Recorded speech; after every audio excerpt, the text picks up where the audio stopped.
sensual lettuce, if you're coaching an adult women's team, the way you kind of have to trick them. Well, not trick them. You kind of have to have them not think about going harder. Rather, you want to play games during practice that'll lead to a higher intensity and competition level, right? Because if they're focused on, right, if you can structure your practice by doing what you want to focus on is warm up, possession, finishing on goal, crossing and finishing, and then finishing by splitting the team up into three teams, right? So you split the team up into three teams, and then you play to big goals that are brought in very close on a small field, and the team that's sitting out, it surrounds the field as neutral bumper players, right? So you've got two teams on playing at one time, and then when one team loses, they come off, and then they're the ones that surround the field. And the reason why this game in particular is going to help, because a lot of times what coaches will do is they'll only, for scrimmaging at the end of practice, they'll split their team up into two. And why this isn't as effective as splitting the team up into three is because during a scrimmage, when one team gets scored on, there's nothing gained, there's nothing lost, right? So just by adding the component of a third team, so it's king of the hill style playing to goal. Once you add a third team on, the intensity level and the competition level rises because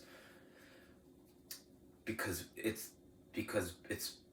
by design, right? So